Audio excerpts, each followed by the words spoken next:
살아계신 하나님 감사합니다.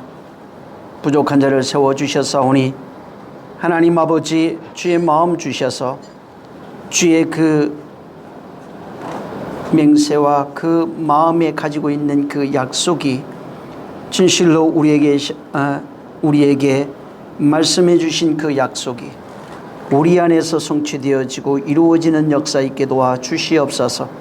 하나님 아버지 주님의 말씀을 세상 것으로 받지 않게 하시고 주의 말씀이 무엇인지 알아서 주님이 말씀하신 그대로 그 목적대로 그 말씀하신 그 뜻대로 그렇게 지어져 갈 수 있는 능력 있게 도와 주시옵소서.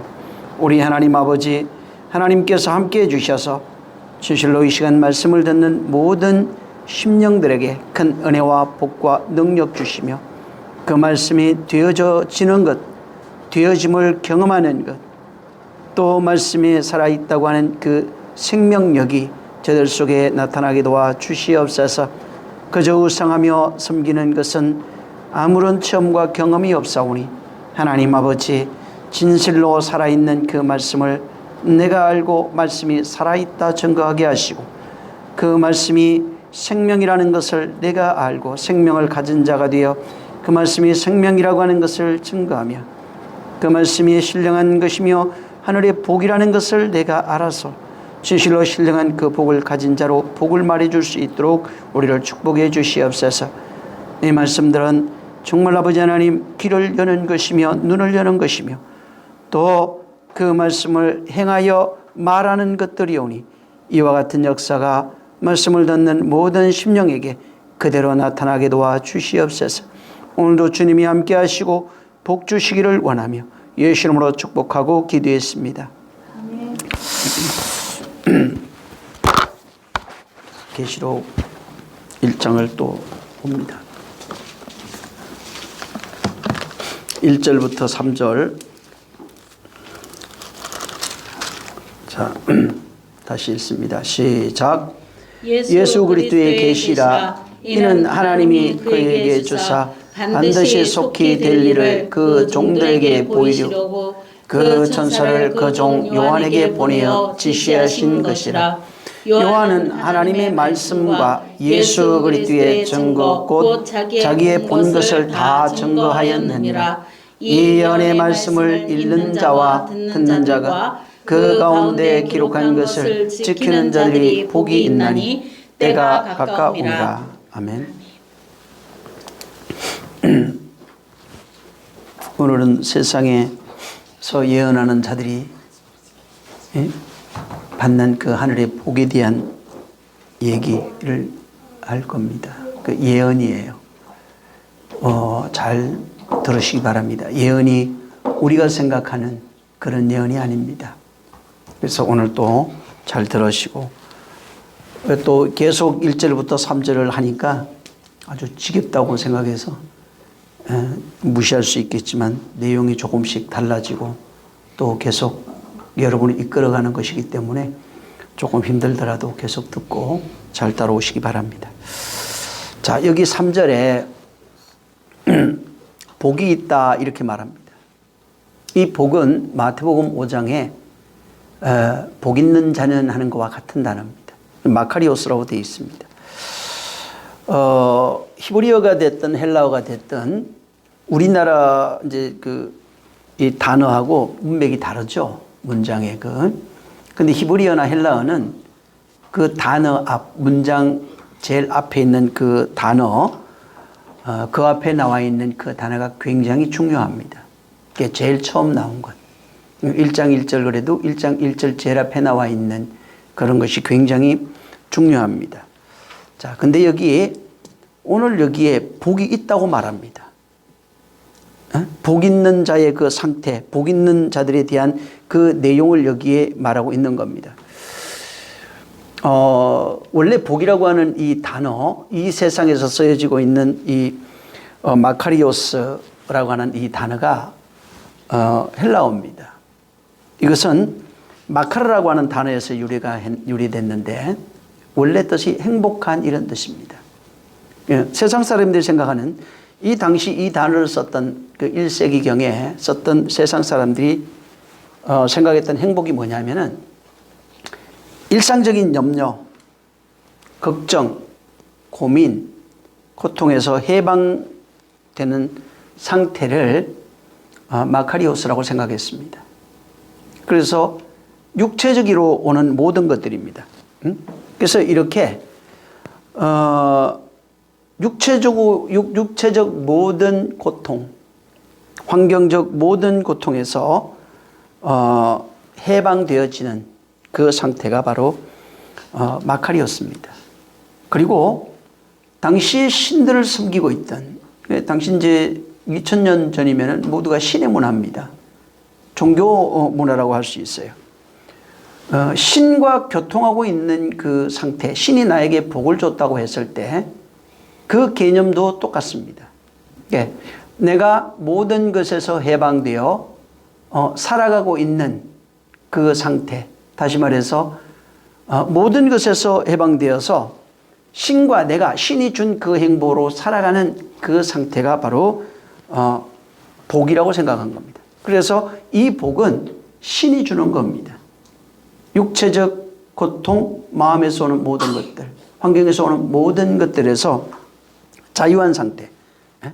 이것은 신이 나에게 주신 것이고, 그런 상태가 되면 그런 행복은 신만이 우리에게 줄 수 있다고 생각한 겁니다.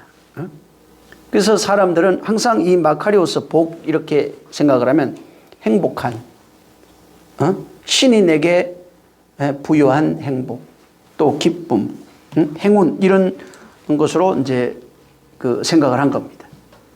자, 근데 이 마카리오스가 구약 성경에 가면은 이제 에세르라고 하는 단어로 나옵니다. 에세르. 이 에세르는 그 단어도 비슷합니다. 기쁨, 행복, 뭐 가지고 있는 복의 상태를 말합니다. 근데 이것은, 이 복은 여성형이 아니고 남성 복수로 되어 있어요. 또 연계형으로 이렇게 무엇에 하듯이 연계형으로 되어 있는데, 무엇에 복되도다 이런 뜻이에요. 무엇으로 복되도다. 복이 있도다. 어떤 것에 의해서 복이 있는 상태가 바로 에세르입니다. 근데 이 에세르는 굉장히 많이 나옵니다. 이 성경 그 70인역 보면은 구약 성경에도 엄청나게 많은 곳이 이제 나오고, 지상에서, 이 땅에서 복을 누리고 있는 그 상태를 의미하기도 하고, 창세기 30장 13절, 뭐 시편 127편 이런 데에도 나옵니다. 그래서 이 땅에서 복을 받고 있는 상태, 이게 육체적인 겁니다. 또 번영하는 것, 뭐 성공하는 것, 그 이제 번영은 욥기 29장 10절 같은 데 나오고, 지혜, 또 지혜로운 삶을 말합니다. 잠언서의 3장 13절에 이렇게 설명을 합니다. 근데 이 그 에세르라고 하는 단어가 쓰여졌을 때 특별한 것이 하나 있는데, 몇 가지가 있는데, 그게 뭐냐면 이 복을 연경이라고 그랬죠. 하나님이 계명을 지키신 것, 이행한 것을 복이라고 시편 1편에 말합니다. 1편 1절. 그러니까 하나님이 계명을 준행하신 겁니다. 그게 에세르예요. 또 하나님을 의지하는 자가 에세르예요. 그러니까 하나님께 복이라고 하는 게 하나님이 계명과 관련이 되어 있고 하나님과 관련되어 있습니다. 이거 시편 2편 12절에 보면 나와요. 뭐 굉장히 많습니다. 이게 그 복이라고 하는 걸 여러분 나중에 한번 찾아보시면 됩니다.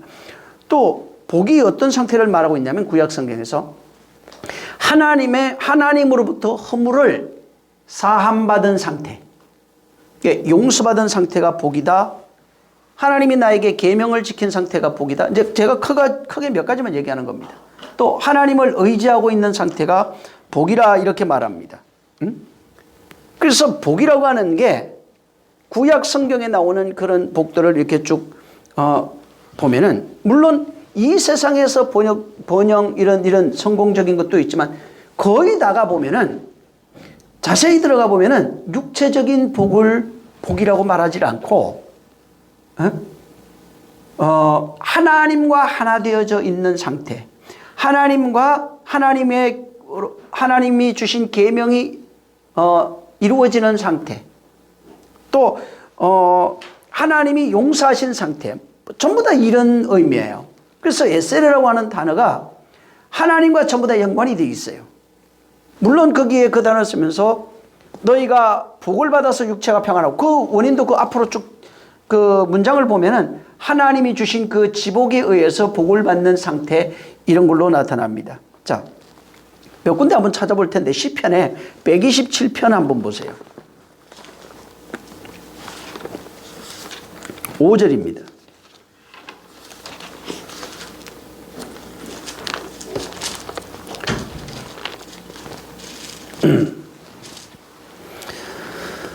자, 5절 시작. 이것이 그 전통에 가득한 자 복이도다.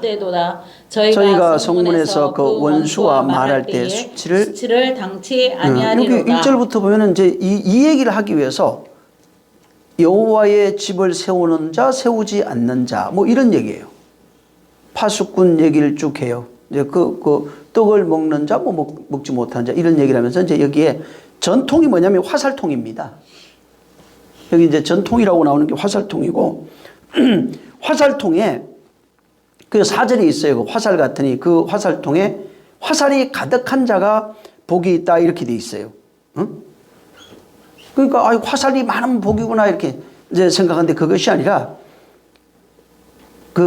이 3절 앞에서부터 보면은 상급에 여호와가 상급이 되어 있는 것, 그게 말씀이에요, 다.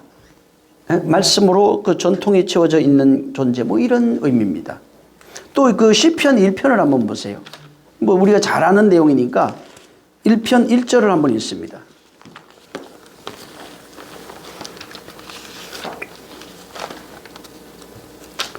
자, 시작. 복 있는 사람은 악인의 길을 쫓지 아니하며 죄인의 길에 서지 아니하며 오만한 자의 자리에 앉지 아니하고. 네, 여기 이제 그 2절에 가면 율법을 죄로 묵상한다, 이렇게 돼 있어요. 그러니까 복 있는 상태가 뭐냐면은, 어떤 복을 가지고 있는 상태는 여호와의 말씀을 즐거워해요. 죄로 묵상합니다. 이런 자들은 악인, 이 세상에 속해 있는 그런 자들과 같지 않아요. 그래서 죄인의 길에, 악인의 길에, 오만한 자리에 앉지 않습니다.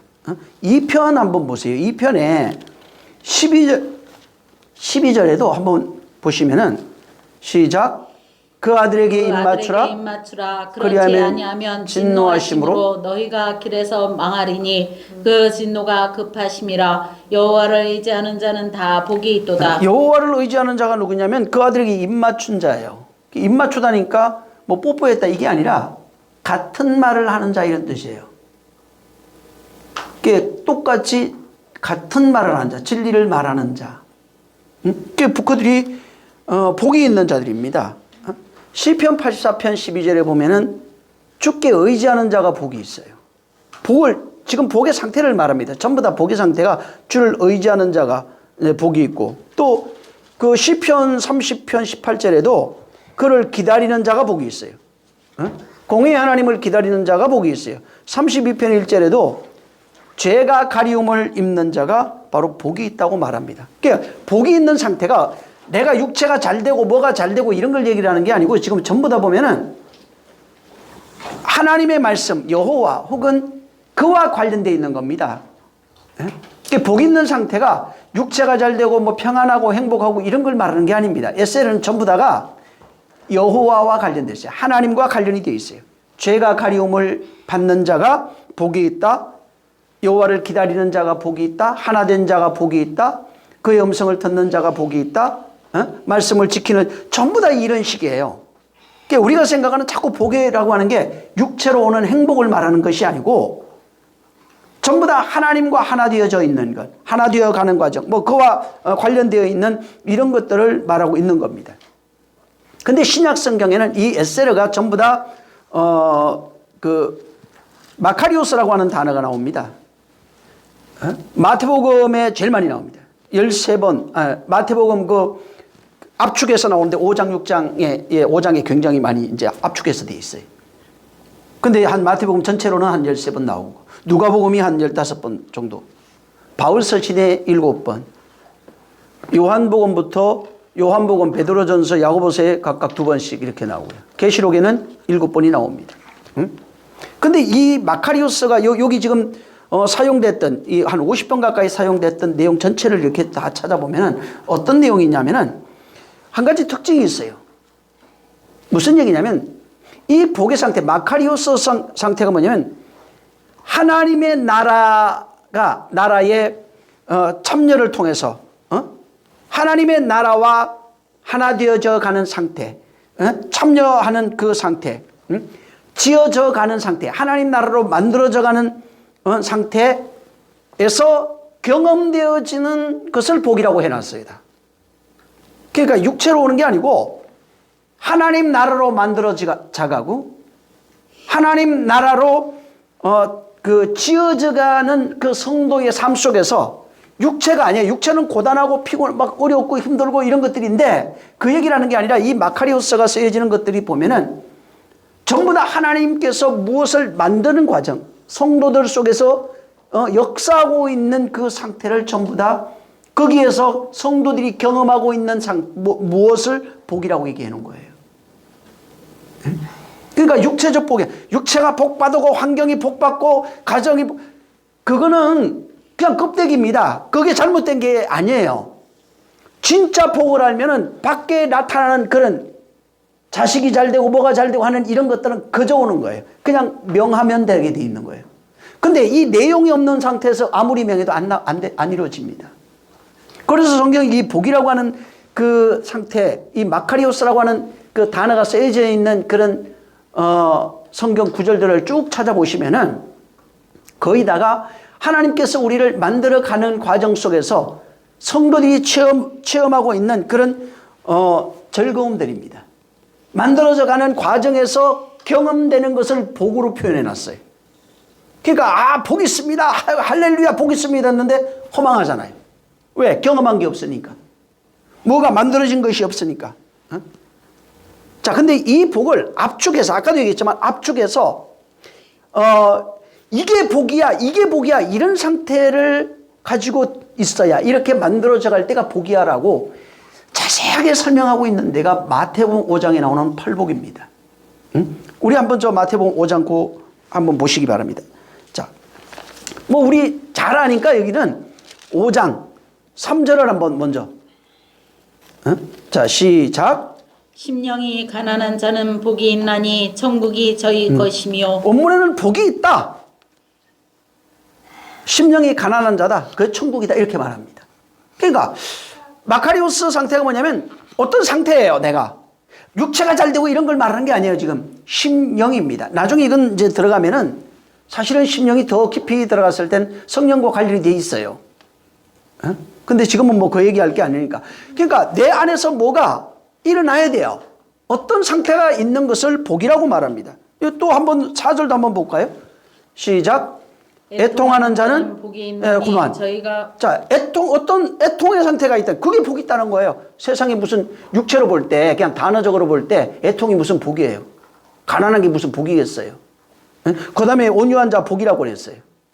뭐가 줄여야 돼요. 또 의에 줄이고 목마르면 그게 복이라는 거예요.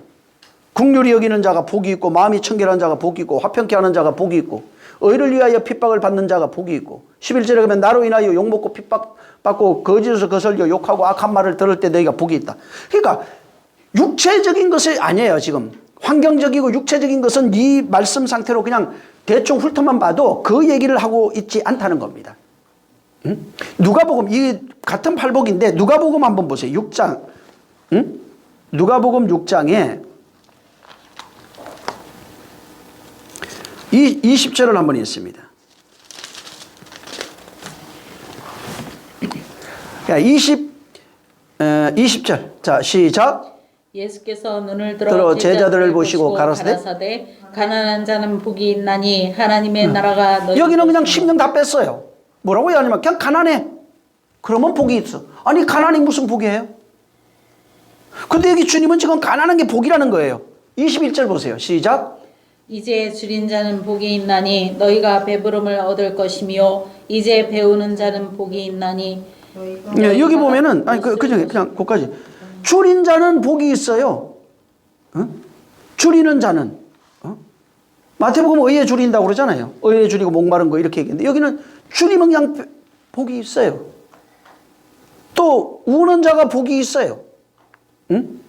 인자를 인해서 핍박을 당하고 욕을 먹고 너희 이름을 악하다 버릴 때는 복이 있어요. 응? 그러니까 여기 성경에서 말하는 마카리오스 상태가 우리가 가정이 잘 되고 직장이 잘 되고 뭐가 잘 되고 자식이 이 얘기를 하고 있지 않다는 겁니다. 사람들이 그거는 목사들이 그렇게 교회에서 막 만들어낸 거예요. 그게 아닙니다. 그거는 없다는 얘기가 아니에요. 맞지 않는다는 얘기입니다. 그게. 복이 없느냐? 있어요. 그런 것도 올 수 있어요. 얼마든지. 근데 진짜는 영혼의 복이 영적인 복을 소유하지 못한 자는 밖에서 오는 것은 어쩌다 한 번씩 어쩌다 경험하는 정도입니다. 권리로 주어진 것이 아니에요.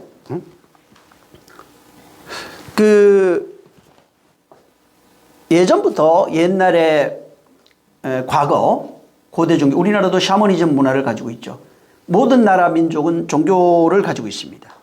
우상이나 어찌됐든 모든 종교를 가지고 있습니다. 근데 종교를 갖는 이유가 뭐예요? 오늘날 그 문화가 굉장히 발달했습니다. 지금 우리나라도 엄청나게 발달하는데 이렇게 발전한 문화에서 제일 많이 요새 핸드폰 앱 있잖아요. 가장 많이 보는 앱 중에 하나가 뭘 것 같아요? 점 보는 겁니다. 점 보는 거. 그거 뭐 하루 뭐라고 그러던데 그 하루 그거 보는 거예요. 아침에 눈 떠가 회사 가기 전에 하루 오늘 운수 본다고. 사람들이 가장 많은 그 종교 또 신을 찾아가는 이유가 이 세상에 내가 어찌할 수 없는 문제, 극복할 수 없는 문제를 해결하기 위해서 신을 찾아가는 겁니다. 그래서 종교를 만들어내는 겁니다. 종교는 뭐냐면 내가 할 수 없는 그것을 어떤 이 신은 할 수 있다고 생각하는 것이, 그게 뭐 사람이 만들었든 자연이든 상관없어요. 그 신에게 가서 그 할 수 없는 내가 할 수 없는 그 문제를 내어놓고 그 신에게 도움을 구하는 겁니다. 도움을 구할 때 나를 도와주시옵소서. 종교는 나를 도와주시옵소서는 맞는데 거기에 단 조건이 하나 붙어요. 뭐냐면 지성이 들어가야 돼요. 치성이 들어가야 됩니다. 정성이 들어가야 됩니다. 그래서 그게 제물도 있는 것이고 금식도 있는 것이고 기도도 있는 것이고 예물도 있는 것이에요.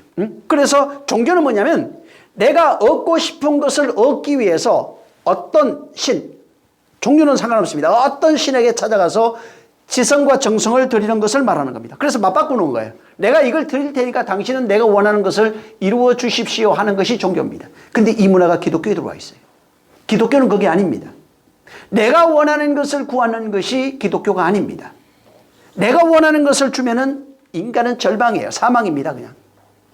하나님은 내가 원하는 것을 주시는 분이 아니에요. 모든 인류가, 지금까지 역사 이래 모든 인류가 바로 자기가 원하는 것을 얻기 위해서 종교를 만들고 종교를 찾아간 것입니다. 그래서 이 문화가 기독교에도 들어와 있기 때문에 기독교에도 오늘날 기도하는 거 잘 들어보고 또 간증하는 거 얘기 들어보고 또 복 있다고 하는 내용을 들어보면 이 범주를 벗어나지 않아요. 전부 다 내가 할 수 없는 것, 육체적인 문제, 가정의 문제, 세상, 거의 99%가 세상 문제입니다. 하나님이 주시는 것이 아니라 세상 문제예요. 본래 기독교는 세상 육체와 상관이 없어요.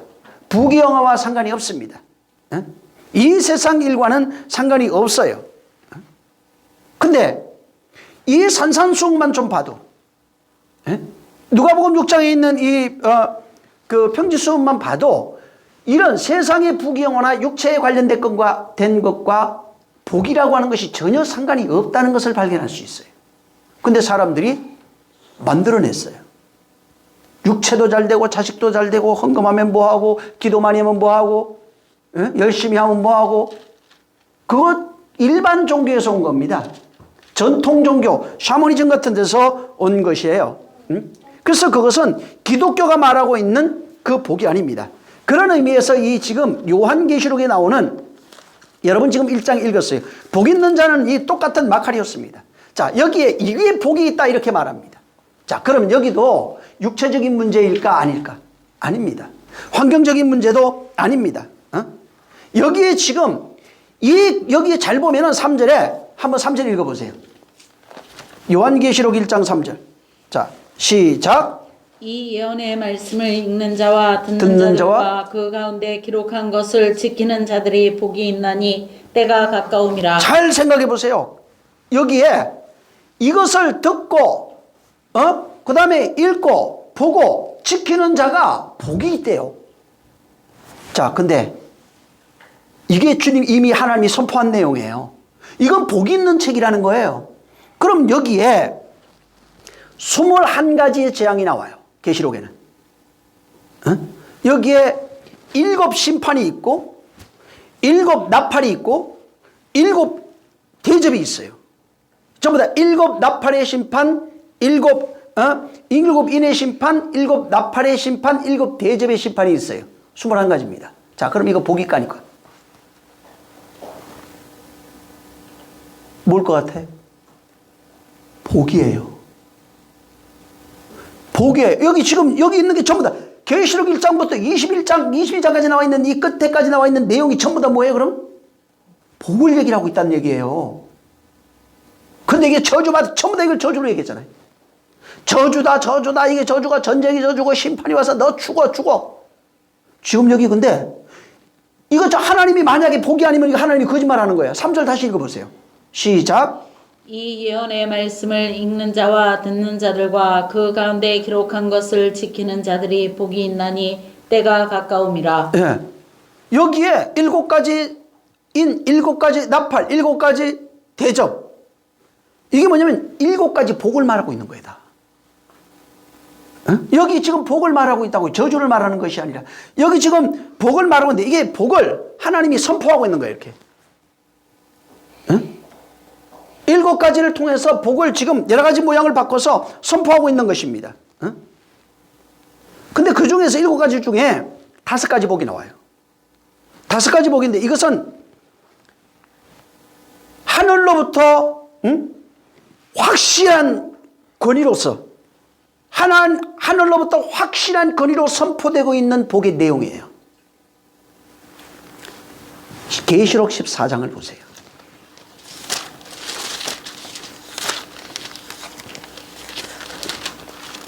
13절. 자, 시작. 또 내가 들으니 하늘에서 음성이 나서 가로되 기록하라. 지금 이후로 주 안에서 죽는 자들은 복이 있도다 하심에 성령이 가라사대 그러하다 저희 수고를 그치고 쉬리니 이는 저희의 행한 일이 따름이라 하시더라. 네. 이런 자들은 복이 있다. 주님이 직접 선포해 버렸어요. 이 내용이 지금 16장 그 뒤에니까 한번 보세요. 15절 읽어보세요. 이거 복이야. 16장 15절. 자, 시작. 보라 내가 도적같이 오리니 누구든지 깨어 자기 옷을 지켜 벌거벗고 다니지 아니하며 자기의 부끄러움을 보이지 아니하는 자가 복이 있도다. 네. 주 안에서 아까는 죽은 이후에 죽은 자가 복이 있다. 또 저기 15절에는 깨어 자기 옷을 지켜 벌거벗고 다니지 아니하는 자가 복이 있다. 이건 지금 그분이 직접 선포하고 있는 내용이에요. 19장 보세요. 9절. 옷 입고 있는 자가 복이 있다 그랬죠? 아까는 주 안에 죽은 자가 복이 있고 옷 입고 있는 자가 복이 있고 여기 19절 9장 9절 시작. 천사가 내게 말하기를 기록하라. 어린 양의 혼인잔치에 정함을 입은 자들이 복이 있도다. 네, 됐어요. 어린 양의 혼인잔치에 참여하는 자가 복이 있다. 이건 그분이 직접 선포하는 내용이에요. 육체적인 게 여기는 전혀 없습니다. 22장 7절 시작. 보라 내가 속히 오리니 이 책의 예언의 말씀을 지키는 자가 복이 있으리라. 네, 예언의 말씀을 지키는 자가 복이 있다. 이거 어디 있는 거예요? 아까 1장 3절에 있는 거잖아요. 14절 시작. 그 두루마기를 빠는 자들은 복이 있으리라. 네, 됐어요. 두루마기를 빠는 자가 복이 있는 거예요. 즉 행하는 그런 자들이 전부 다 복이 있는 거예요. 요한계시록에는 이 하나님의 비밀, 이것을 복이라고 말합니다. 하나님이 여기서 말씀하고 있는 이것을 복이라고 해요. 어떤 자가 복이냐? 읽는 자, 듣는 자, 지키는 자가 복이라는 겁니다. 이게 1장 3절과 22장 아까 7절에 그대로 나와 있어요. 읽는 자, 듣는 자, 지키는 자가 복이에요. 육체적 복이 아니라고요. 지금 읽는 자, 이거 계시록 자체가 복이라고요. 지금 이 책 계시록입니다. 이 책의 내용을 읽는 자, 듣는 자, 기록한 것을 지키는 자가 복이 있는 거예요. 그리고 계시록 14장 두 번은 한번 14장 보세요. 다시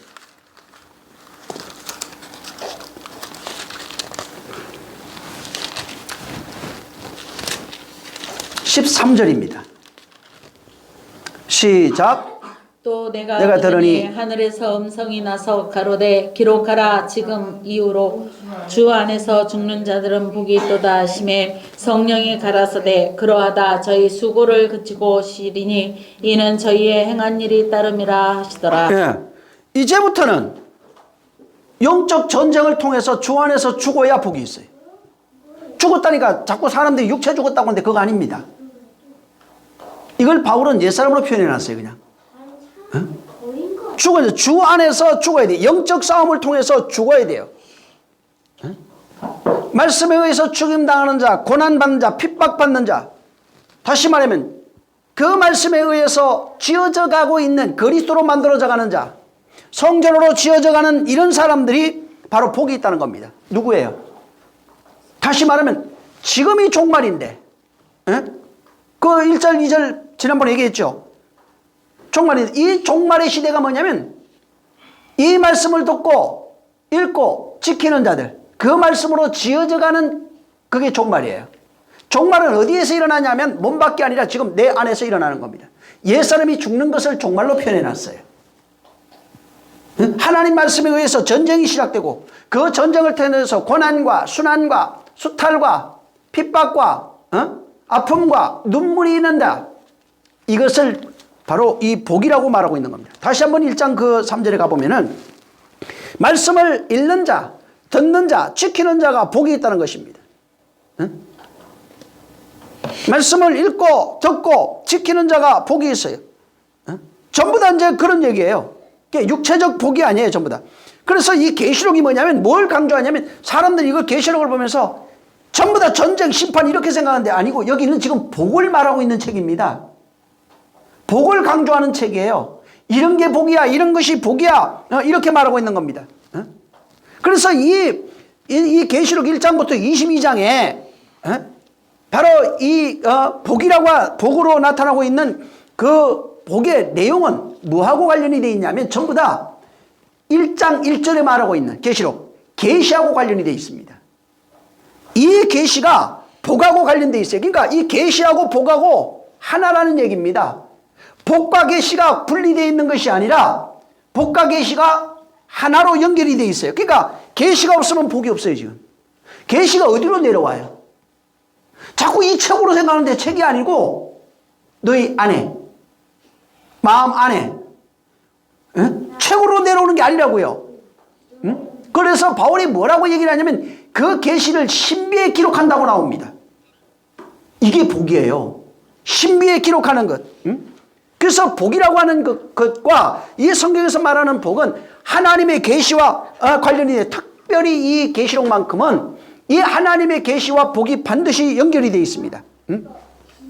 그래서 이 성경 전체도 똑같이 흘러갑니다. 하나님의 그 말씀하고 있는 그 복은 뭐라고 되어 있냐면 하나님의 뜻을 지키는 것, 아는 것, 행하는 것 이렇게 나옵니다. 구약에 가도 전부 다 그래요. 그러니까 하나님의 말씀, 하나님의 뜻, 그 내용을 신약 이 계시록으로 가면은 예수님의 신약으로 보면 어떻게 나오냐면 구약에는 그냥 보여지는 걸로 표면적으로 나타났어요. 근데 예수님이 오셔서 말씀을 그게 아니야.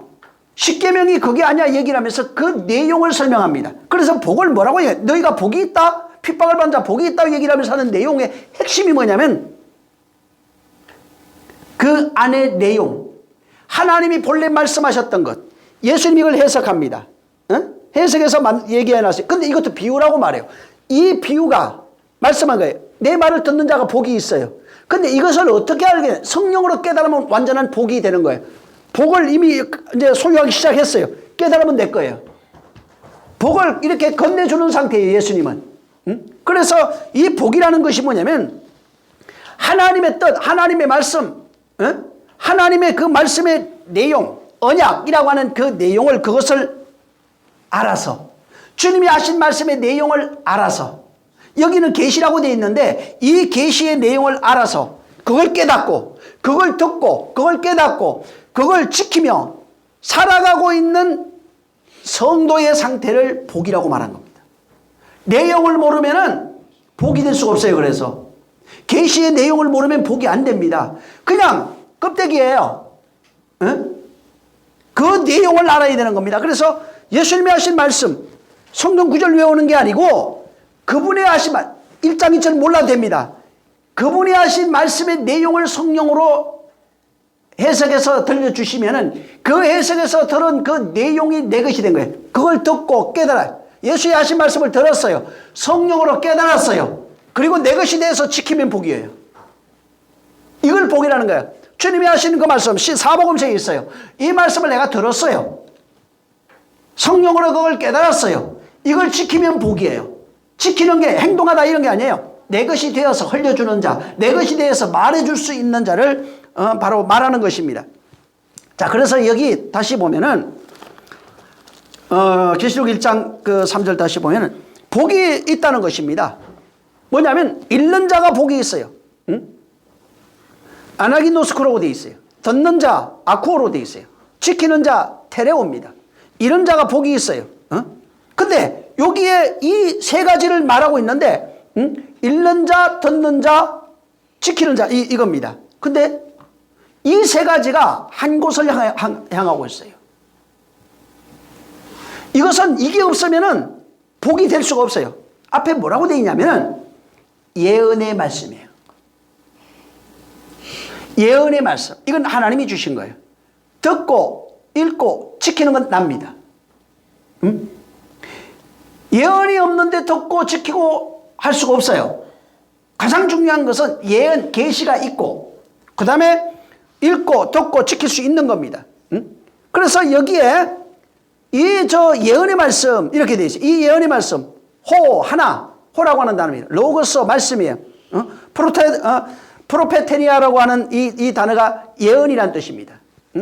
프로페테니아라고 하는 이것은 예언의 행위, 그 은사, 예언의 은사, 예언의 말씀, 이런 식으로 여러 가지 의미로 지금 이것이 쓰여지고 있습니다. 근데 이것은 프로테오라고 하는 단어인데 거기에서 유래를 해요. 그게 뭐냐면 예언하다 이런 뜻입니다. 그러니까 예언하는 거에서 이 단어가 온 거예요. 예언은 내가 그냥 막 할 수 있는 게 아니에요. 이걸 구약으로 나중에 가져가 보면은 하나님의 계시가 내려와야 예언이 돼요. 하나님의 계시 없이 예언이 불가능합니다. 사람들은 오늘날 예언을 무엇을 알아맞추는 걸로 생각하는데 그거 전부 다 무당입니다. 하나님의 예언은 뭘 알아맞추는 게 아니에요. 하늘로부터 모세 입에다가 말을 줘요. 이렇게 하나님이 말씀하시는 그 말씀이 내려와요. 하늘에서 선지자에게 하나님이 말씀하시는 그 예언이 내려와요. 그래서 예언한 자, 그게 선지자라는 뜻입니다. 선지자가 뭐예요? 자기 마음대로 예언하면은 거짓 선지자라고 그랬어요. 에스겔서 같은 데 보면은 하나님이 말한 것이 없이 마음에 떠오르는 생각을 말하는 자 저주받는다 이렇게 되어 있습니다. 그러니까 하나님의 계시가 하늘로부터 내려와야 돼요. 그러니까 선지자는 뭐냐면 계시를 받아서 말한다 이런 겁니다. 모세도 선지자입니다. 계시를 받아서 말합니다. 다윗도 선지자입니다. 계시를 받아서 말합니다. 모세, 다윗, 아브라함 전부 다 선지자예요. 하나님으로부터 계시받은 그 계시로 그것을 가지고 아들에게도 말하고 형제에게도 말하고 이웃에게도 말하고 백성에게도 말하는 거예요. 그래서 예언이 없으면은 그 예언을 말해줄 수가 없는 거예요. 그러니까 예언할 수 있어요. 예언은 받은 것이 있어야 돼요.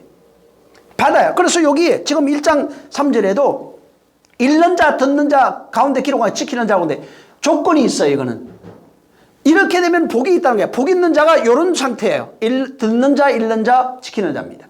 근데 이렇게 읽는 자, 듣는 자, 기록된 걸 지키는 자가 뭐냐면 조건이 계시입니다. 이 예언의 말씀이에요. 이걸 계시 1장 1절에 말합니다. 계시를 하나님의 계시를 읽고 듣고 지키는 자입니다. 이게 복이 있는 거예요. 계시가 없이 아유 나 복 받았어요. 어떻게 받았어요? 아이고, 이번에 그냥 그 애가 어디 냈는데 취직을 잘했다고. 물론 복일 수 있어요. 근데 성경에서 말하는 복하고는 조금 거리가 멀어요. 복 있는 자가 복 있는 일을 경험하는 건 맞아요. 응? 그런 거라면 다행이에요. 근데 거기 보면은 계시가 없어요. 계시 없이 육체가 잘 되는 걸 복으로 오해하고 있는 것뿐입니다. 응? 자, 여기 마태복음 한번 7장 보세요. 계시가 어떻게 되냐면 이게 예언의 말씀 이렇게 나오는데 마태복음 7장에 가보면은 여기 이 단어를 썼어요. 27장 22절. 자, 시작. 그날에 많은 사람이 나더러 이르되 주여 주여 우리가 주의 이름으로 선지자 노릇하며 주의 이름으로 귀신을 쫓아내며 주의 이름으로 많은 권능을 행치 아니하였나이까 하리니. 예, 그렇게 얘기를 했는데 나는 도무지 널 모르겠다는 거예요. 여기 보세요. 선지자 노릇 했다는 거예요. 여기 선지자가 프로테디오라고 하는 거예요. 노릇. 선지자처럼 말했다는 겁니다. 말했는데 어떤 말을 하냐면 귀신 쫓았습니다. 죄의 이름으로 많은 권능을 행치 않았습니까? 그러니까 기록된 거 가지고 내가 했습니다. 말했습니다. 말씀 가지고 이렇게 말했습니다. 근데 23절에 가면 나도 모른다는 건데. 난 널 절대로 몰라요. 계시가 없어요. 주님이 그에게 계시를 준 적이 없어요. 응? 계시 안 줘도 할 수 있다 이 말이에요. 계시를 그에게 말해 준 적이 없어요. 응?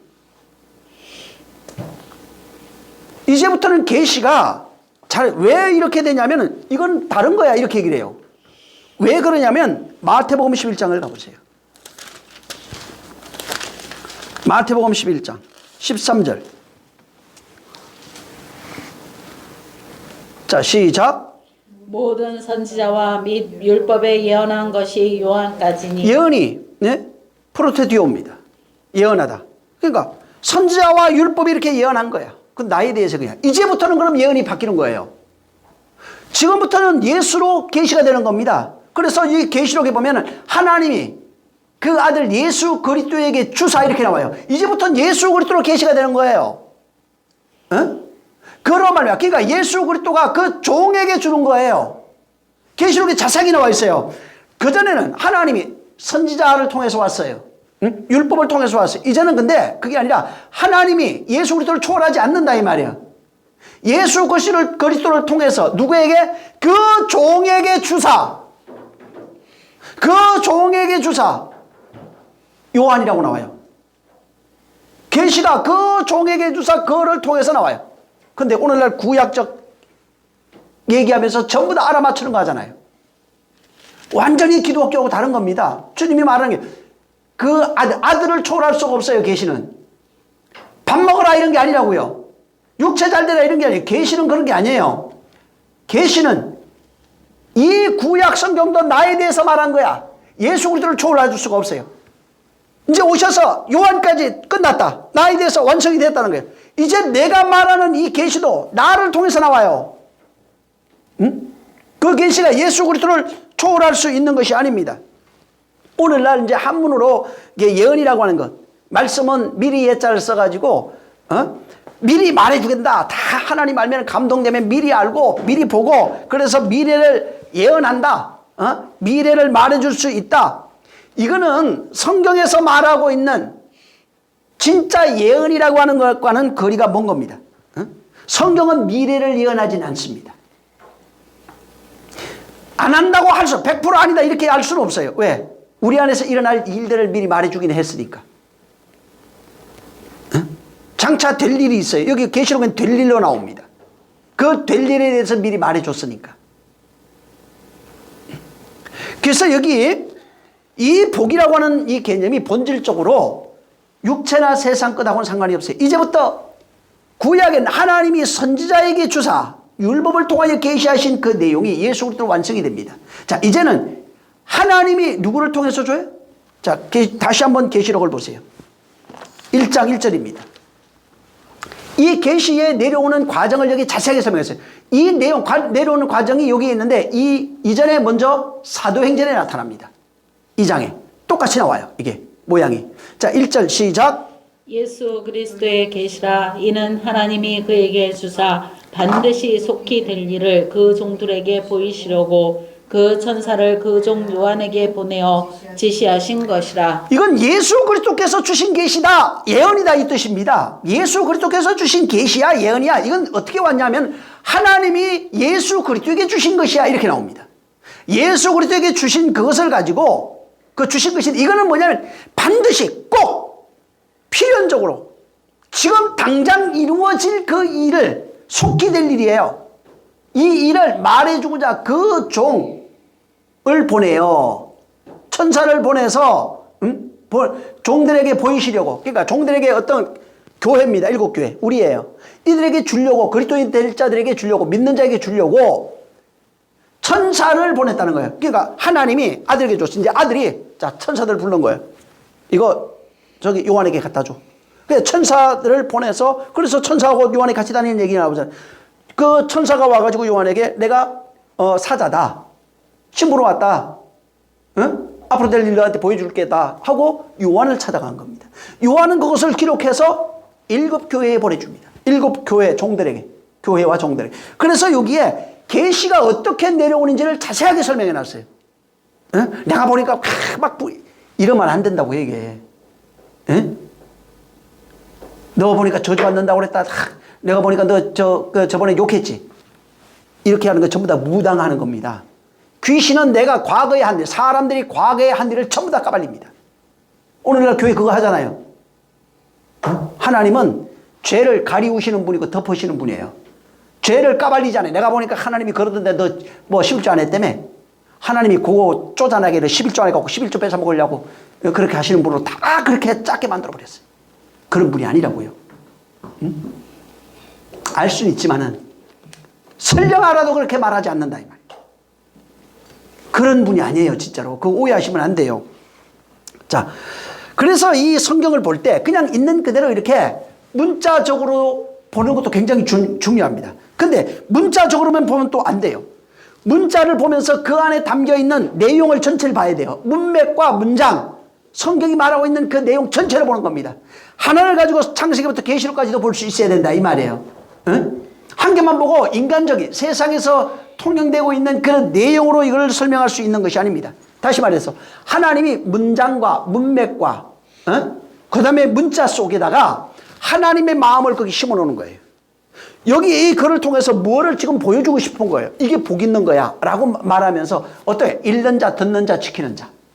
이건 뭐를 읽고 무엇을 보고 무엇을 지키느냐 하면은 이 예언의 말씀. 이 예언의 말씀이 뭐냐면 하나님께서 아들에게 예수 그리스도께 주사 그가 천사를 보내 종들을 통해서 종들에게 주려고 요한에게 보내서 기록한 그 내용이라 이 말이에요. 이게 복이라는 겁니다.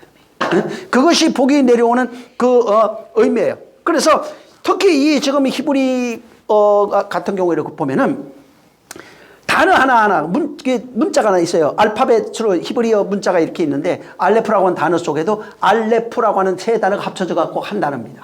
한자예요. 네? 그리고 이 알레프라고 하는 단어가 몇 가지 모여져 가지고 뭐 이걸 여러 가지 조합이 돼서 어떤 단어 하나를 만들어냅니다. 문자 하나가 단어 하나를 만들고 단어들이 모이면 문맥이 됩니다. 그래서 그 속에 문자 하나 안에도 하나님의 뜻을 담아놨고 그 단어 하나 속에도 하나님의 뜻을 담아놨고 그 단어들이 모였을 때 또 하나님의 뜻을 거기다가 담아놓은 것입니다.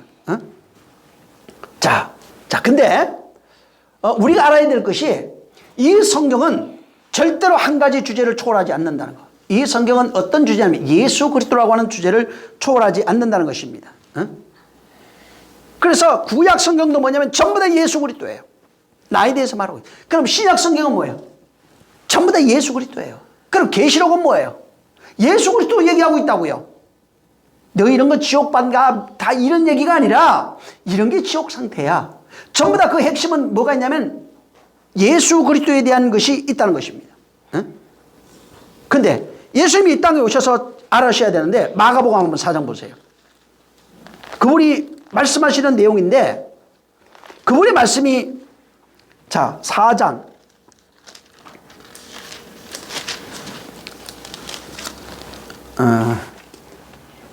11절 한번 보세요. 자, 11절 시작. 이르시되 하나님 나라의 비밀을 너희에게는 주었으나 외인에게는 모든 것을 비유로 하나니. 예. 여기 보면은 전부 다 비유로 말합니다. 제자들이 궁금해서 10절에 물은 거예요. 예수님 말씀이 전부 다 비유로 말해요. 그래서 이걸 왜 그렇게 하냐? 깨닫지 못하게 하려고. 응? 전부 다 비유예요. 그래서 자, 예수님이 사복음서에 한 행적이 있어요. 그러면 예수님이 말씀한 게 있어요. 자, 문자 그대로 받으면 뭐가 돼요? 비유가 돼버려요. 내용을 못 보면은 문자만 보고 문장만 보고 문맥만 보고 그냥 그걸 그대로 이해를 해버리면 뭐가 돼요? 그냥 비유예요. 구원 못 받아요. 그래서 그 나와요. 구원받지 못하게 하려 함이라. 감추려. 그러니까 그러면 하나님 나라에 대해서 외인이 돼요. 바깥에 하나님하고 상관없는 사람이 된다 이 말이에요. 그냥 그대로 만약에 읽어버리면은 천국하고 상관없는 사람 된다고요. 구원하고 상관이 없고 진리하고 상관이 없고 예수 그리스도와 상관이 없는 사람. 응? 필요하지만 문자 그대로 보는 것도 필요하지만 그렇게 봐서는 안 된다며. 그래서 반드시 여기 해석을 해줘요. 여기 비유로 말씀하신 것은 누가 해서 하나님이 해석해 줘야 된다는 겁니다. 그래서 그걸 누가 했었냐? 성령이 와서 해석한다는 것입니다. 그래서 하나님이 하신 그 말씀을 문자 그대로 보지 말고 글자 그대로 보지 말고 사건 그대로 보지 말고 그 사건의 의미를 파악해야 돼요. 사건의 내용을 파악해야 돼요. 거기에 담겨있는 그 내용을 해석해서 받아야 되는 것입니다. 그래서 하나님이 이 성경을 줄 때 하나님 말씀에 계시가 내려옵니다. 줄 때 성경만 주는 게 아니에요. 성경만 준 것이 아니라 성경을 그 계시를 해석할 수 있는 분을 같이 주셨는데 그걸 성령이라고 합니다. 자, 요한복음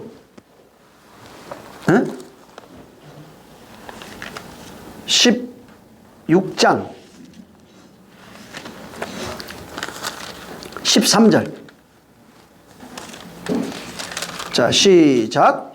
그러나 진리의 성령이 오시면 그가 너희를 모든 진리 가운데로 인도하시리니 그가 자의로 말하지 않고 오직 듣는 것을 말하시며 장래일을 너희에게 알리시리라.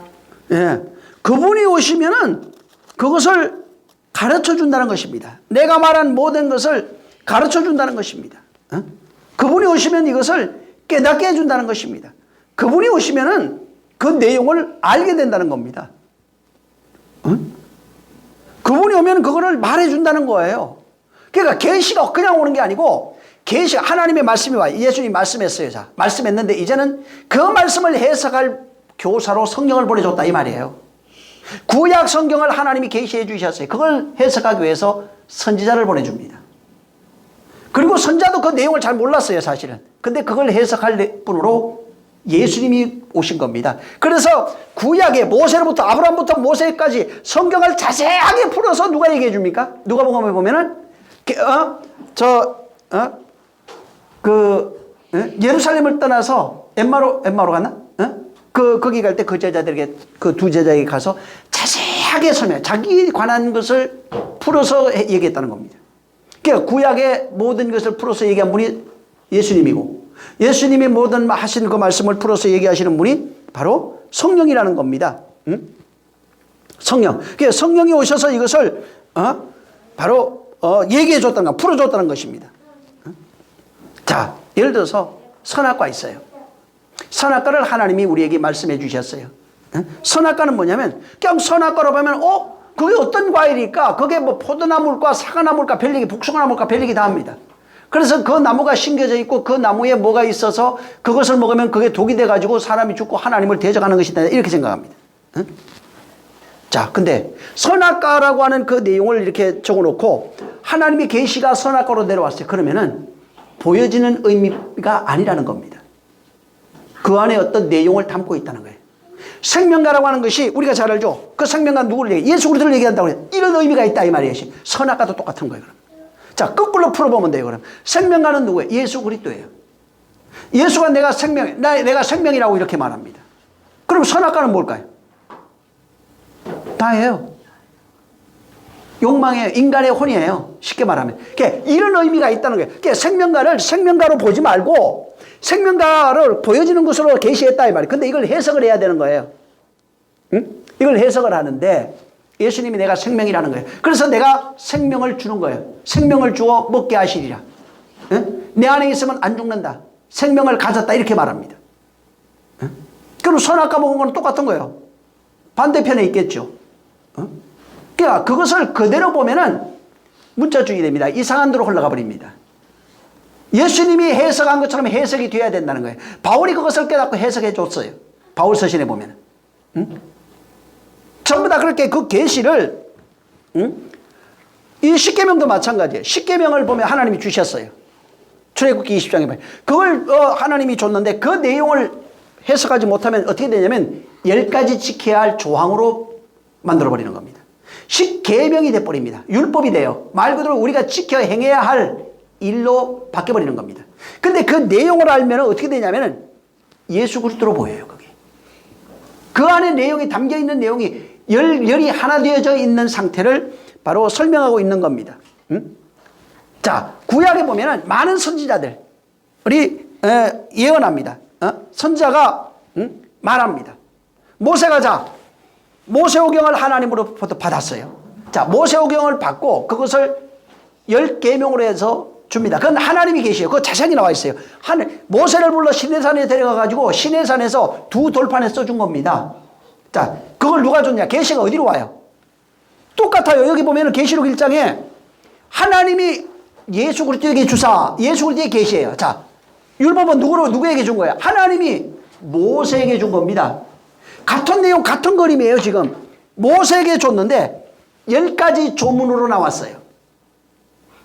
10가지 계명으로 나온 겁니다. 자, 10가지 계명으로 왔는데 모세가 그 계명을 10가지를 듣고 5가지를 해석을 했어요. 틀린 건가? 맞아요. 근데 나머지 5가지를 해석을 못했어요, 자기도. 해석을 못하고 5가지만 해석한 거예요. 그래서 1계명부터 5계명을 모세가 구약성에 해석했는데 나머지는 그냥 부모로 공격을 한 줄 한 줄 한 줄에 끝내버렸어요. 그냥. 왜? 해석을 못했어요. 의미를 몰랐어요. 그게 뭔지를. 그래서 근데 모세가 뭐라고 5가지를 해석했는데 예수님이 오시더만 갑자기 마태복음 5장 산상수훈에서 모세가 해석하지 못한 5개를 해석하셨어요. 그 계시가 하나님으로부터 내려온 거예요. 모세를 통해서 내려왔는데 그 5가지를 예수님이 산상수훈에 해석한 겁니다. 그러면은 구약에 모세가 해석한 5가지와 신약에 와서 예수님이 해석한 이 5가지, 나머지 5가지를 합치면은 뭐가 돼요? 10계명의 내용이 해석이 돼버리는 거예요. 10계명의 내용이 어떻게 해석이 돼? 모세가 해석한 5가지와 예수님이 해석한 5가지가 합쳐져야 됩니다. 근데 모세가 해석한 5가지의 내용도 잘 읽어보면 비유로 돼 있어요. 또 예수님이 말씀하신 그 5가지 해석한 내용이 팔복에 나오는데 팔복이 아니라 산상수훈에 나오는데 살인하지 마, 간음하지 마 그겁니다. 부모를 공경해 그겁니다. 근데 그게 거기 나오는데 그 내용도 비유로 돼 있어요. 그걸 비유로 돼 있어요. 근데 이 내용을 성령이 완벽하게 해석한다는 겁니다. 어디서 해석하냐면 자 보세요. 구약에 있던 내용은 예수님이 이 땅에 와서 바깥에서 해석을 해줬어요. 모세가 말한 5가지 해석, 예수님이 말한 5가지 해석은 밖에서 해석한 거예요. 근데 성령이 오시면은 진짜 진이 그 안에 10계명이 담겨있는 5가지 그 내용, 예수님이 말한 그 내용, 모세가 해석한 5가지, 예수님이 해석한 5가지 그 내용, 진짜 내용은 아무도 모르게 너희 안에서 성령이 오시면 너에게만 해석해준다 이렇게 나와요. 그래서 바로 그 내용을 내가 알았을 때, 내용을 가졌을 때 그 내용을 말하는 게 뭐예요? 예언이에요. 그게 계시예요. 하나님의 계시가 하나도 오차 없이 틀어지지 아니하고 나에게서 바뀌어지지 아니하고 있는 그대로 내용을 해석해서 말할 때 계시가 돼요. 그걸 말할 때 그것이 예언이 되는 것입니다. 그래서 하나님의 계시를 완벽하게 깨달아서 선포하고 말하기 위해서 이것을 말해주기 위해서 이 일을 하게 하려고 나타나는 현상이 하나 있어요. 그게 뭐냐면 환상, 그 다음에 뭐 예언, 신비적인 체험 막 이런 거예요. 꿈 이런 거. 이런 것을 통해서 내가 궁금해했던 성령이 해석해 줬는데 조금 부족해. 좀 뭐예요? 그걸 보게 하는 겁니다. 그걸 보고 깨닫게 하는 거예요. 자꾸. 그걸 성령이 자꾸 가르쳐 주는 것입니다. 오늘날 많은 사람들이 설교하고 뭐 예언하는 사람들이 점을 쳐요. 너 이렇게 될까 저렇게. 이거 하면 안 돼요. 그건 계시가 예언이 아니면 전혀 다른 내용이에요. 계시는 예수 그리스도를 초월할 수가 없어요. 그를 통해서 그 입을 통해서 말씀하신 그 내용에 반드시 여기 뭐라고 돼? 반드시 속히 될 일이에요. 그러니까 미래에 될 일이라는 뜻이 아니에요. 읽어보면은 될 일이 뭐냐면 듣는 자 지금 언제부터 들었어요? 이 책이 나왔을 때부터 들었어요. 이걸 듣는 자, 읽는 자, 지키는 자 하는 거예요. 그게 속히 될 일이에요. 지금 당장 이것을 요한이 쓴 것을 보고 일곱 교회들입니다. 이걸 듣고 지키고 말하는 자가 그게 될 일이에요. 미래 될 일 내가 다 한다고 내가 2년 뒤에 이제 종말 온다고. 그거 하면 안 됩니다. 그거 아니라고요 전혀. 응? 그게 사기예요.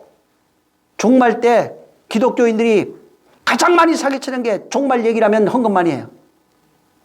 응? 돈 필요할 때 제일 많이 말하는 거예요. 그게. 그러면 돈 모이지. 그럼 그거 가지고 그 사람들 헌신 하나도 안 해. 그 돈 가지고 자기들 착복해가지고 집사하고 뭐하고 다 하겠지. 근데 속지 마세요. 자, 여기 미래의 것을 점치는 게 아닙니다. 성령은 지금 미래의 것을 점쳐서 말하는 게 아니라 예수 그리스도께서 하신 그 말씀을 내 안에서 해석해 주는 게 계시라고요. 이해하셨어요? 성령이 내 안에서 구약의 한 말을 모세가 해석했어요. 그게 계시예요. 그게 선지자라고 예언하는 거예요. 계시를 예언한 거예요. 예수님이 모세가 한 말, 선자가 한 말, 선자와 율법에 내게 대해서 말했어요. 그것을 해석한 거예요. 예언. 비유로 말했어요. 그게 계시라고요. 그걸 해석합니다. 그게 예언. 그게 선지자는 선지자는 뭐냐면 해석하는 자예요. 요셉처럼 꿈꾸는 자예요. 꿈을 꾸고 해석해 주는 거예요. 뭐를? 계시를 내그래. 땅의 것을 어떤 사람의 문제가 아니에요. 하나님이 주신 그 계시를 해석한다 이 말이에요. 그래야 선지자예요. 그럼 하나님이 온 것이 없이 말하는 게 뭐예요? 거짓 선지자, 가짜들. 응? 하나님과 상관이 없는 자들이에요. 응? 그래서 목사가 진짜 목사면은 어떻게 되냐면은 계시, 예수 그리스도로 말씀하신 이 성경에 기록되어 있는 계시들이 있어요. 이 내용을 성령으로 깨달아서 말해주는 게 예언이에요. 이것을 말해줄 수 있어야 돼요. 그것을 전가할 수 있어야 돼요. 야, 너 보니까 너 저주받겠네, 너. 이거 하면 무당입니다. 절대로 거기 있으면 안 돼요. 응? 그런 사람에게 속으면 안 됩니다. 자기 영혼 다 죽는 거예요. 자기 영혼뿐만 아니라 가족 사실 다 죽습니다. 자, 많은 사람들이 진짜 오해하는 것들이 뭐냐면 여기에 지금 예언, 계시, 뭐 방언 이런 게 나오죠. 오늘날 방언에 대해서도 굉장히 오해를 많이 하고 있어요. 이제 방언이라는 단어가 글로사입니다. 혓소리, 바람소리, 뭐 혀, 방언, 언어, 말 이런 뜻이에요. 자, 이게 근데 창세기 11장에 보면은 하나님이 그 바벨탑을 쌓았을 때 내려오셔가지고 말을 흩어버립니다. 그래서 사람들이 말을 못 알아들어서 서로 말이 달라져가지고 혼잡하게 되니까 말을 이해하지 못해요. 그게 방언이 거기에 나와요. 거기에 말이 바뀌어버려요. 말을 알아듣지 못해요. 응? 그래서 말을 못 알아듣는 게 방언이에요. 알아듣지 못하고 알지는 못합니다. 응? 자, 근데 자 혀가 그 출애굽기 한번 보세요. 4장 10절.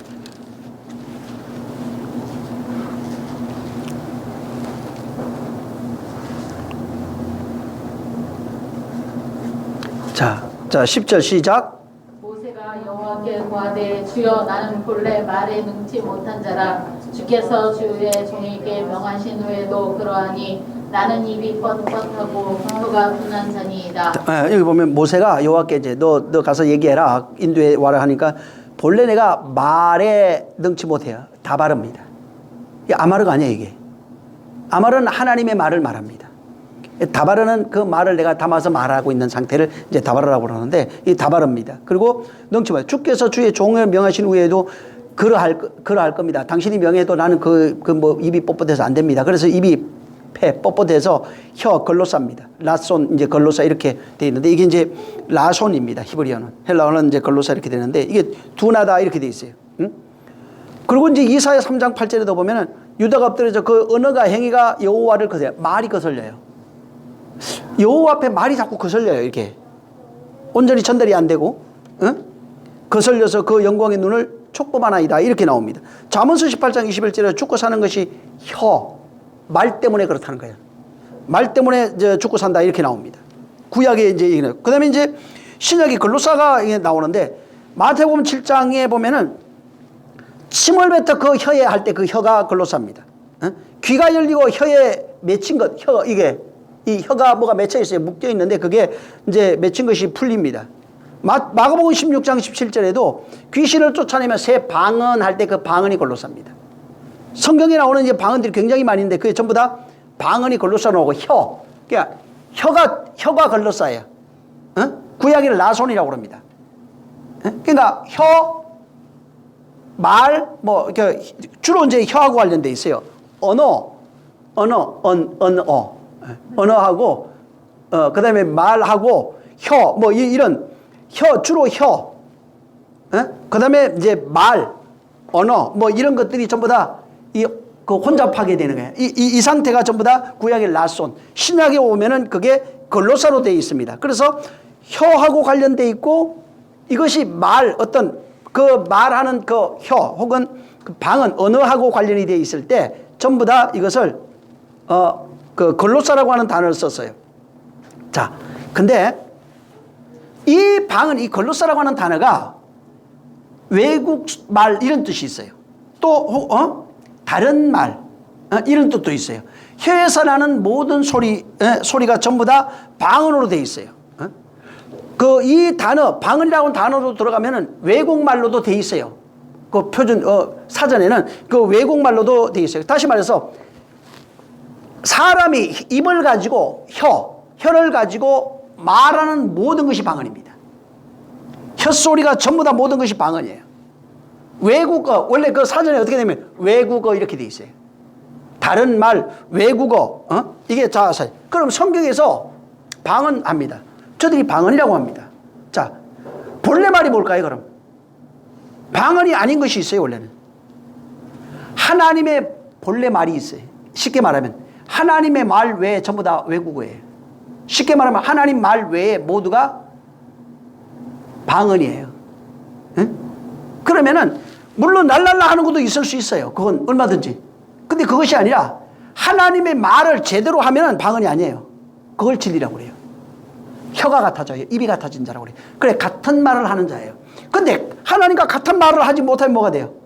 방언이 돼버려요. 응? 하나님이 하는 소리를 땅의 말로 알아들으면 어떻게 되는 거예요? 하나님은 진리로 말했는데 아마르인데 다른 사람은 아마르로 못 알아들어. 그럼 방언이 돼버려요. 응? 자기 소리로 들으면 방언이 됐다고요. 응? 그래서 방언을 말할 때 사람 입장에서 자기 식으로 들으면 전부 다 방언이에요. 하나님이 진리를 말해도 그것이 방언이 되는 것입니다. 그래서 하나님이 진리를 말하는데, 자, 보세요. 신약성경, 구약성경에 있어요. 하나님이 어떤 내용을 예수 그리스도에 말합니다. 자, 말을 하는데 자기 식으로 들려요. 자기 수준으로 들린다 이 말이에요. 비유로 들었어요. 그럼 뭐가 되는 거예요? 저게 무슨 말이야? 하고 못 알아듣게. 예수님의 말이 뭐가 돼요? 단어는 소리는 알아듣는데 뭔지를 모르게. 그게 방언이에요. 그래서 어려우면 어떻게 되는 거예요? 요한복음 6장 보세요. 응? 자, 60절입니다. 한번 보세요. 60절. 자, 시작. 제자 중 여럿이 듣고 말하되 이 말씀은 어렵도다. 누가 들을 수 있느냐 한데. 네. 자, 예수님이 하는 말을 소리는 같은 문화권에 있으니까 히브리어 썼겠죠. 헬라도 쓰고. 자, 그러면 그 소리는 알아들었는데 진짜 내용을 못 알아들으니까 어떻게 돼요? 지금 무슨 말이야, 저건? 예수님이 방언한 거예요. 그리고 그냥 가버린 거예요, 다. 주님을 떠나버리세요. 못 알아들으니까 떠나버리는 거예요. 하나님의 말씀, 하나님의 진리를 아마르 해도 그 내용을 못 알아들으면은 나한테 방언이 돼버려요. 지금 외국어야죠. 하나도 못 알아듣겠어. 사도행전의 2장에 같은 내용이 나와요. 그래서 하나님 말과 같은 말을 할 때, 같은 얘기를 하는데 못 알아들으면 외국말이 돼버려요. 이상한 말이라 이 말이에요. 그래서 여기 예수님이 그래 말 못하는 자에게 침을 뱉어서 혀에다가 손을 대시고 혀에다가 손을 대시고 에바다 합니다. 열려라, 풀려라. 그러니까 혀가 굳었던 혀가 무슨 얘기냐면 하나님 나라의 말을 못하던 자, 영적인 의미가 그겁니다.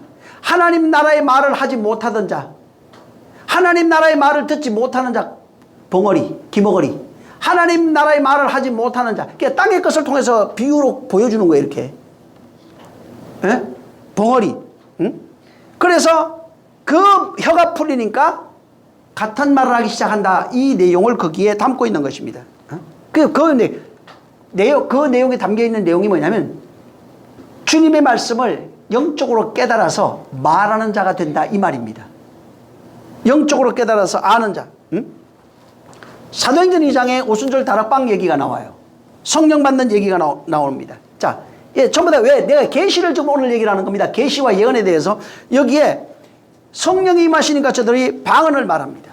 자, 성령이 임하시니까 그들은 하늘의 말을 합니다. 영어로 말합니다. 똑같이 하나의 말을 하기 시작합니다. 근데 거기 120명은 그 내용을 알았어요. 무슨 얘기냐면 120명은 땅의 말을 한 게 아니라 생전 들어보지 못한 말을 한 거예요. 성령이 말하게 하심을 따라 그냥 말한 겁니다. 근데 사람들이 그걸 못 알아들었어요. 왜? 율법 아래에 있는 자 전혀 진리를 알아들을 수가 없어요. 그러니까 무슨 소리다 하면 왕왕거리는 소리밖에 안 들리는 거예요. 빛을 봤는데 바울이 그런 얘기예요. 다메섹 도상에 가다가 두 군데가 나오는데 한 군데는 빛을 봤다고만 나오고 어떤 데는 소리를 듣고 빛을 봤다고 나와요. 근데 그 소리를 들었는데 옆에 있는 사람은 하나도 듣지 못했다 이렇게 나와요. 뭐예요? 그 소리를 들을 수 있는 자가 있다 이 말이에요. 소리를 듣고 말해도 그 소리를 들어 다른 사람은 듣지 못하니까 뭐예요? 혼자 말하고 있는 방언일 뿐이에요. 내가 알아듣지 못하는 바로 방언일 뿐이라 이 말이에요. 다시 말해서 율법으로 살아가고 있는 존재, 정욕으로 살아가는 존재, 세상 이치와 문화로 꽉 차 있는 사람은 아무리 진리를 말해줘도 하나님 나라를 말해줘도 알아듣지 못하고 뭘 말하는 거예요? 저거 방언 아니에요. 외국말이에요. 전혀 못 알아듣겠어. 하늘나라 말이야 이 말이에요. 그러니까 인간 입장에서만 나쁜 말로 얘기하지만 그거 이 나라 말은 아니네 이런 얘기고, 주님 입장에서는 하나님 나라를 말을 해도 땅에 속한 자이기 때문에 땅의 나라예요. 그래 땅의 나라예요. 세상 임금에게 속했다고 얘기해. 내가 진리를 말해도 그냥 하나님 나라 말을 해도 너희는 땅에 속한 거로 너희가 내 말을 알아듣지 못한다 그래요. 그러니까 알아듣지 못하는 자는 뭐예요? 방언 소리 들린 거예요. 그 내용을 알지 못하는 방언 소리. 그러니까 무슨 자기 신념으로 들리는 거예요. 자기가 듣고 싶은 대로 듣는 거예요 그냥. 그래서 이상한 소리 왕왕거리는 소리로밖에 들리진 않는 겁니다. 내용을 모르니까. 그 내용을 알면 다른 거예요. 쉽게 말하면 방언이라고 하는 게 율법이에요. 쉽게 말하면 율법을 말해도 율법의 내용을 모르니까 껍데기로 시켜버려요. 쉽게 말하면 그런 얘기예요. 이방인들에게는 그 율법을 말해줘도 이방인들은 그 내용을 몰라요. 그러니까 그냥 방언이에요. 내용을 알지 못하면 그냥 방언이에요. 소리를 윙윙거리는 소리 듣는 사람도 있고 듣지 못하는 사람도 있겠죠. 못 들어도 방언이고 들어도 방언이에요. 왜? 그 내용을 전혀 모르니까. 하나님께서 모든 인류에게, 모든 역사에, 모든 사람들에게 하나님이 계시합니다. 근데 계시하는데 인류는, 선악을 먹은 인류는 율법으로 들어버려요. 그걸. 진리를 말해도 율법으로 듣는다 이 말이에요. 진리를 말해도 선악과로 받아버려요. 그리고 율법이라는 게 뭐냐면 자기가 듣고 싶은 대로, 자기 방식대로, 자기가 생각하는 대로, 자기 신념대로, 자기 욕망대로. 그래서 10명이 있고 100명이 있어도 똑같은 얘기, 똑같은 구절을 읽어줘도 생각하는 것이 완전히 다릅니다. 말하는 것이 완전히 다르고 듣는 것이 완전히 달라요. 그래서 어떤 사람은 윤리와 법도로 들으면 그냥 계속해서 그 윤리와 법도로 말하는 거예요. 그러면 하나님의 말씀은 원뜻과 어긋나 있게 그게 죄라고 그래요. 원래 하나님이 주신 떡과 빗나가 있기 때문에 그게 죄예요. 그래서 죄는 빗나가다 그러는 거예요. 그리고 그 내용을 듣지 못하니까 아유 듣기 어렵네. 못 알아듣겠어? 저게 무슨 말이야 도대체. 그냥 방언이에요. 그냥 저건 소리일 뿐이야 그냥. 예? 무슨 소리는 들리는 것 같은데 그건 잘 모르는 거예요. 예?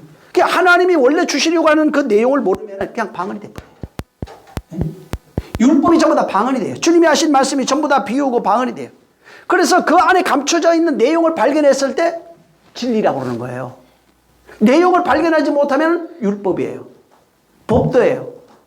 율법에 담겨 있는 내용을 발견했을 때, 예? 그걸 진리라고 그러는 거예요. 그래서 그 내용, 예수님이 말씀하고 있는데 그 내용을 모르면 전부 다 방언이에요, 그냥. 헛소리예요. 그냥 헛소리에 불과하다 이 말이죠. 그냥 소리는 맞으니까. 근데 내용을 모르는 거예요. 내용을 전혀 알지 못하는 것입니다. 그래서 하나님의 말씀이 모든 사람들에게 방언으로 들려버립니다. 헛소리로 들려요. 그렇다고 해서 우리가 말하고 성령 받은 사람이 방언하는 것 저 부정하지 않습니다. 그거 맞습니다. 근데 그것을 또 해석하는 사람들이 있다. 응? 물론 아닌 것들도 있어요. 사실은 아닌 것도 많아요. 성령과 상관없이 그냥 따라하는 사람들도 많이 있거든. 응? 왜 그거 안 하면 꼭 자기 왕따 되는 것 같고 뭔가 자기가 손해 보는 것 같아가지고 하긴 하는데 전혀 다른 사람들도 있다고요. 자, 성경 계시도 마찬가지예요. 계시, 자 예언, 문자 똑같습니다. 이것을 아무리 하나님이 계시하셔도 그 내용을 알지 못하면 그냥 방언이에요. 아무 소용없는 그냥 율법이에요. 지켜야 될 율례고 법도가 될 수밖에 없는 거예요. 그러니까 그 여전히 하나님 말씀하신 것이 뭐가 되냐면은 행위로 바뀌어버리는 겁니다. 그러면은 하나님의 말씀은 계시가 되지 않는 거예요. 예언이 되지 않는 거예요. 뭐가 되냐면 내게 와서 율법이 돼버려요. 지켜야 할 율례와 도덕 행위가 돼버리는 겁니다. 그리고 그 말씀을 주셨는데 하나님 진리로 줘도 내가 받을 때 자기 의로 받으면 자기 의만 나타나는 거예요. 자기 욕망만 채우는 겁니다. 자기 욕심만 채우는 거예요. 그리고 하나님 앞에 당신 말한 대로 내가 이렇게 했는데 하나님 복 주세요 하고 자기를 하나님 앞에 자랑할 뿐이라는 겁니다. 자, 하나님은 보세요. 율법도 방언이에요. 인간 입장에서 다 방언입니다. 하나님이 그 율법을 우리 주셔도 율법을 법으로 받았기 때문에 율례와 법도로 받았기 때문에 그 내용을 그리스도로 이해할 수가 없는 거예요. 예수 그리스도로 절대로 보지 못합니다. 그런데 요한복음 5장 39절 40절에 이 성경 구약성이 나에 대해서 말한다는 거예요. 이걸 누가 알았겠어요? 그냥 구약에 있는 건 율례와 법도로만 한 거예요. 그러면 방언이 돼버리는 거예요. 그러면 온전한 계시가 되지 않는 거예요. 계시에서 다 빗나가 버린 거예요. 예언이 되지 않는 겁니다. 근데 예수님이 그걸 설명해 주니까 예언이 돼버린 거예요. 계시와 예언이 나를 통해서 바로 완성이 되는 것입니다. 그걸 모르면 예수 그리스도라고 하는 것을 빼고 알면은 단어 내용 맞아요. 단어 내용 사전적 의미 다 얘기를 하고 숫자 얘기를 하고 다 해도 본래 담겨있던 그 계시의 내용대로 접근할 수가 없는 겁니다. 그 예언의 말씀대로 그것을 접근할 수 없어요. 그러면 어디가 되냐면 자기 지식 자랑하는 자, 의를 자랑하는 자. 여기 분명히 계시라고 그랬습니다. 예수 그리스도의 계시, 굉장히 중요해요. 1절부터 3절은 굉장히 중요한 내용이에요. 그래서 여기에 이 말씀하신 그 내용, 그 문자 속에 담겨있는 하나님의 마음이 봐야 돼요. 마음이 보이지 않으면 아무 소용없어요. 문자 속에 담겨있는 하나님의 뜻을 봐야 됩니다. 성경에서 말하고 있는 그 내용 속에 있는 내용, 아브라함 얘기가 있어요. 요셉 얘기가 있어요. 그 사건을 통해서 하나님이 말해주고 싶은 그 내용을 가지라 이 말이에요. 그게 진리예요. 그 역사에 있었던 이야기는 아무 의미가 없는 거예요. 그것을 통해서 그 안에 내용을 담아서 우리에게 보여주는 것이라 이 말이에요. 껍데기만 알고 있으면 역사 이야기를 아는 겁니다. 옛날에 동화 이야기 하는 거예요, 그냥. 그걸 가지라는 얘기가 아닙니다. 그걸 주고 싶어서 하는 게 아니라 그 안에 담겨있는 예수 그리스도예요. 야, 아브라함의 얘기 속에 누가 담겨있냐면 예수 그리스도가 담겨있다 이 말입니다. 그걸 발견해야 그 아브라함의 사건이 해석이 되는 거예요. 계시가 지금 똑같은 얘기예요. 지금 그 계시를 말하려고 하는 겁니다. 다음 시간에 한 시간 더 좀 하겠습니다. 그래서 아니면 내가 하면서 하든지 뭐 제가 봐서 중요하면 좀 더 하겠습니다. 그래서 이 계시를 모르면은 계시가 어떻게 내려와서 어떻게 증거되고 그 계시가 어떻게 풀어지고 어떻게 나타나는지를 모르면은 여기 보면 복 있는 자가 되질 않아요. 복 있는 자는 읽는 자, 듣는 자, 지키는 자예요. 뭐를 읽고 듣고 지키냐면 예언의 말씀이에요. 예언의 말씀이면 예수 그리스도를 통해서 나에게 계시한 내용입니다. 근데 내용을 모르면 방언으로 들려버려요. 외국 소리예요. 외국말이다 이 말이 쉽게 말해요. 외국말로 들린다 이 말이에요. 그래서 그 사도행전에 보면 자기 나라의 난데서 들리는 말이 어찌미요 우리나라에서 내가 태어난 곳에서 사는 곳에서 들리는 각각 자기 말로 들린다 이게. 자기 의로 자기 주장 자기 율례와 법도로 그렇게 들려버린 거예요. 그걸 비유로 말해놓은 거예요. 응? 자, 오늘 이 시간 기도하기입니다. 기도할 때 하나님 정말 여기 1장 그 3절에 있는 이 내용이 내게 이루어지게 해달라고 같이 기도하겠습니다. 좋으신 하나님 감사합니다. 성령으로 역사하시고 인도해 주셔서 정말 이 예언의 말씀을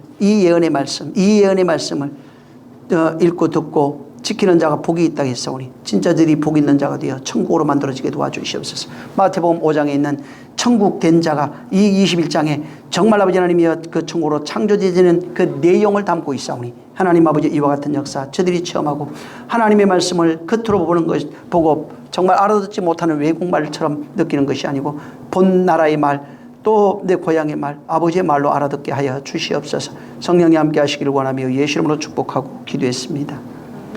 자, 우리 주님이 가르쳐 준 기도하고 마칩니다. 하늘에 계신 우리 아버지여 이름이 거룩히 여김을 받으시오며 나라의 임하옵시며 뜻이 하늘에서 이룬 것 같이 땅에서도 이루어지리이다. 오늘날 우리에게 일용할 양식을 주옵시고 우리가 우리에게 죄 지은 자를 사하여 준 것 같이 우리의 죄를 사하여 주옵시고 우리를 시험에 들게 하지 마옵시고 다만 악에서 구하옵소서. 나라와 권세와 영광이 아버지께 영원히 있사옵나이다. 아멘. 감사합니다. 우리 하나님 아버지의 뜻 이루어지게 도와주시옵소서. 성령께서 함께 하시고 역사하여 주시옵소서. 주님이 함께 하시는 역사 있게 도와주시옵소서. 자, 우리 모든 영광 하나님께 돌리겠습니다. 수고 많이 하셨습니다.